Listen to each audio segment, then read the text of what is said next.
Right now, Hancock's Eastis from Kroger has a trio of summer salads to share with us today. And we're starting things off with a new twist on cold slaw, blue cheese slaw. Now, she's got a couple of other dishes we're going to talk about here in a second that are great for you, but I like this. I love blue cheese. I do too. And it's so easy. There's only 4 ingredients, Leila. You start with a package of coleslaw mix, which you don't even have to shred your own cabbage or anything. Make it even easier. Definitely. Okay, so I've got that. I'm going to put a 4-ounce package of blue cheese crumbles in here. And guess what? They even make a reduced fat blue cheese if you're trying to watch your calories.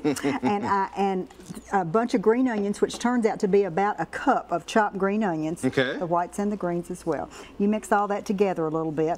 And then I'm going to add a half to 1 cup of blue cheese dressing, chunky blue cheese dressing. And I picked my favorite brand. Now you're using this. I love this. I've never tried the light, but you say the light in this is pretty good as well. This is Marzetti's light chunky blue cheese. It's refrigerated, and I'm just going to kind of eye gauge it a half to 1 cup. So you can do that eye gauging thing.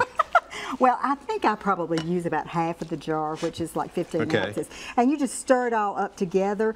And this is great with burgers or steaks, and it would go good as well with chicken. All right, I'm a West Tennessee boy, and we put coleslaw on top of barbecue sauce. Can I do that? Yes. Not barbecue sauce, barbecue sandwiches. Yes, it would be a little bit different flavor because it's got that blue cheese in it. But now for people who don't like blue cheese, you could use any kind of shredded cheese that you wanted to, and you could use like, and I'd still use the green onions, and you could use like a ranch dressing, which Larry would love, or you could use a creamy Italian or anything that you want to. So if you don't like the blue cheese, you can still take this idea of 4 ingredients and make a slaw out. Big family's coming over in a couple of days. Can I double this, or how long can I keep this in the fridge if I make it ahead of time? You can make it at all these salads. You can make up ahead of time. I probably wouldn't. I would mix everything together with the dressing probably an hour or 2 ahead of time, just to let the flavors combine. I don't know that I'd do it the night before, but you can mix everything except the dressing. Okay. But isn't it pretty and colorful? It really is. Yes, super I like easy. that. 4 ingredients. Okay. Now that's something kind of special. That's with the slaw.